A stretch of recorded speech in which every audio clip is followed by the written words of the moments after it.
Hello students, good morning all of you.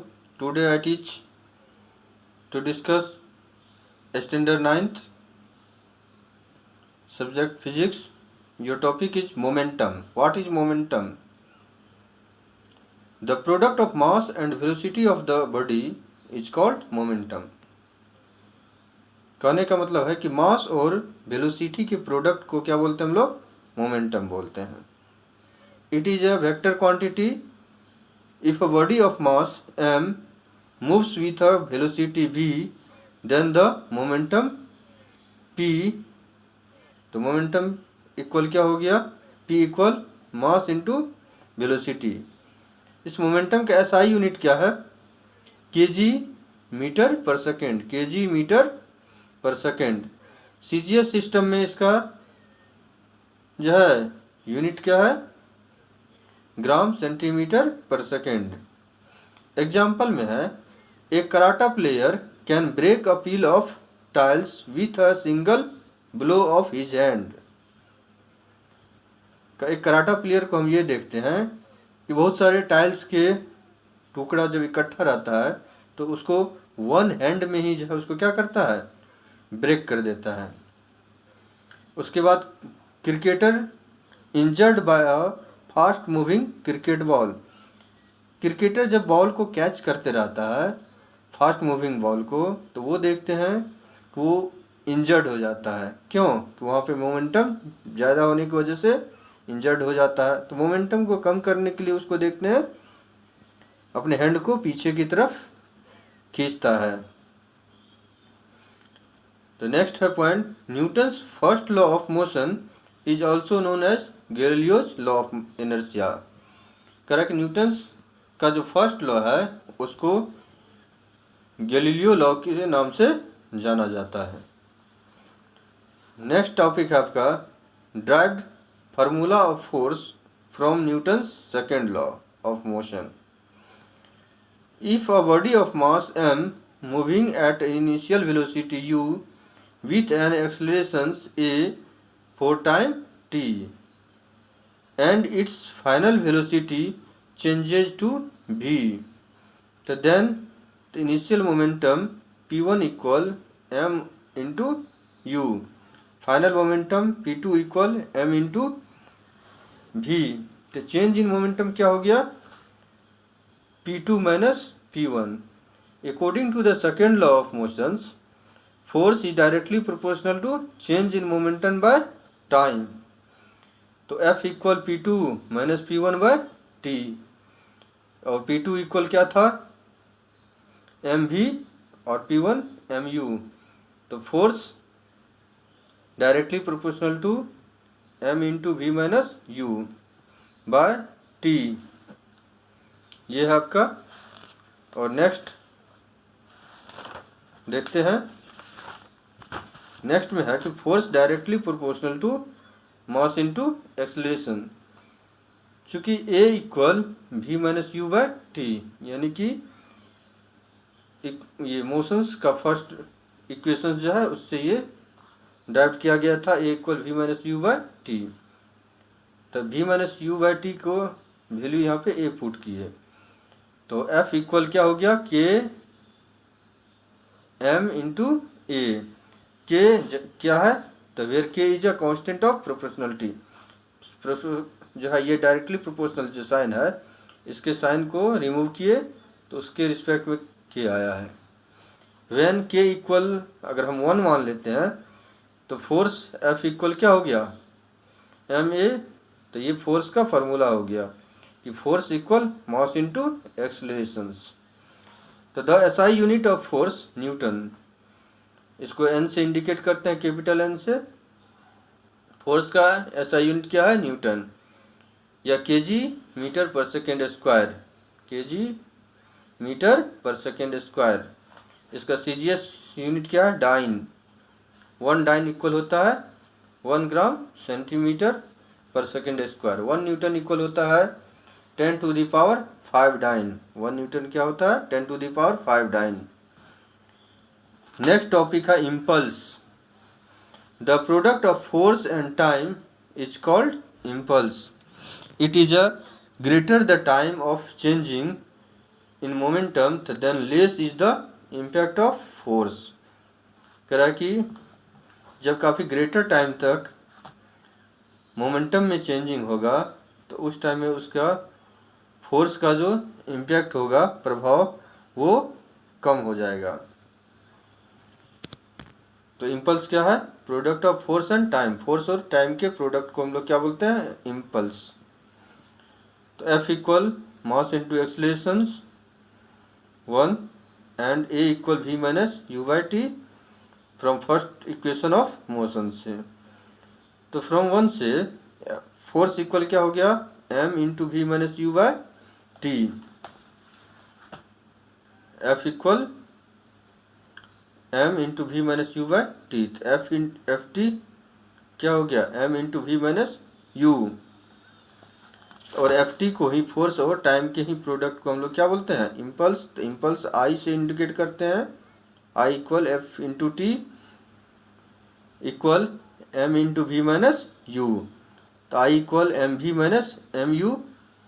तो impulse equal क्या हो गया? Change in momentum. M V minus M U यानी कि चेंज इन मोमेंटम को हम लोग क्या बोलते हैं? इम्पल्स बोलेंगे।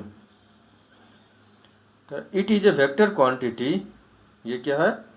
वेक्टर क्वांटिटी है। The SI unit of impulse का एसआई यूनिट क्या है? न्यूटन सेकेंड या केजी मीटर। उसके बाद इसका ग्राफ देखते हैं।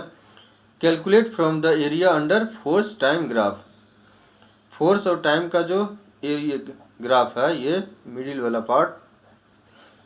तो ये जो एरिया है ये इसका क्या देता है? इम्पल्स देता है। नेक्स्ट टॉपिक है law of conservation of momentum. Law of conservation of momentum क्या है? ये statement, the total momentum of system of object remains conserved before and after their collision. This is the result of Newton's third law of motions. Newton's के third law of motions के according प्रत्येक action के opposite जो है reactions होता है, equal and opposite reactions. तो उसका स्टेटमेंट है कि the total momentum of the system of the object remains conserved. कह रहा है कि किसी ऑब्जेक्ट का, सिस्टम का जो टोटल मोमेंटम है वो हमेशा कंजर्व रहता है before and after their collision. उसके कॉलिजन से पहले और कॉलिजन के बाद। यानी कि हम इसको कैलकुलेट कर रहे हैं, इसके मोमेंटम के कंजर्वेशन का वैल्यू लॉ के अकॉर्डिंग। यानी कि 2m1 और m2 दो ऑब्जेक्ट है, initial velocity u1 and u2 है। आफ्टर कॉलिजन के बाद इसका वेलोसिटी v1 और v2, m1 और m2। तो बच्चों ये देखो कि ये m1 जो ऑब्जेक्ट है ये इस पर फोर्स लगा रहा है। तो इस पर जब फोर्स लगाएगा तो वो क्या हो जाएगा? Force F12। तो ये भी ऑब्जेक्ट जो है इस ऑब्जेक्ट पे फोर्स लगाएगा तो क्या हो जाएगा? माइनस F21 माइनस इसलिए देख रहे हैं कि इस फोर्स के अपोजिट डायरेक्शन में है, तो इसीलिए F21 लेते हैं।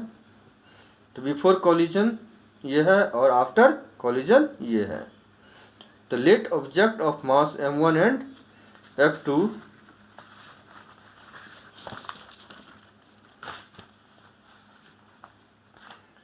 moving with initial velocity u1 and u2 respectively in the same directions. After collision, the body moves with velocity v1 and v2 and the collision lasts for time t. The momentum equal mass into velocity. The total initial momentum before collision m1 u1 plus m2 u2. Total final momentum after collision m1 v1 plus m2 v2। From Newton's third law, Newton's के third law से force exerted by m1 on m2। दो object था तो वो m1 और m2। तो कह रहा है कि फोर्स एक्सर्टेड बाय m1 जो बॉडी है वो m2 पे फोर्स अप्लाई कर रहा है, और इक्वल में force exerted by m2 on m1। m2 जो है m1 पे, तो F12 इक्वल क्या हो गया, minus force F21 equation 1 from Newton second law, force equal mass into accelerations, और ए इक्वल क्या है, इक्वेशन फर्स्ट लॉ मोशन से, मोशन की equation v minus you by T. तो यहाँ पर फिर फोर्स 12 इक्वल माइनस F21, तो यहाँ पे ये क्या हो गया, mass into accelerations, mass m1 into accelerations equal m2 accelerations, m1 into v1 minus u1 by T equal minus m2 into v2 minus u2 by T. तो कैलकुलेट किए, T cancel हो गया, तो m1 into v1 minus u1 equal minus m2 into v2 minus v2 minus u2,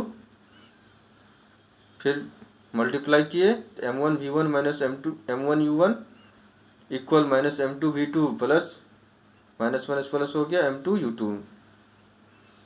तो इसको one sided किए, तो m1 v1 plus m2 v2 equal m1 u1 plus m2 u2, hence m1 u1 plus m2 u2 equal m1 v1 plus m2 v2।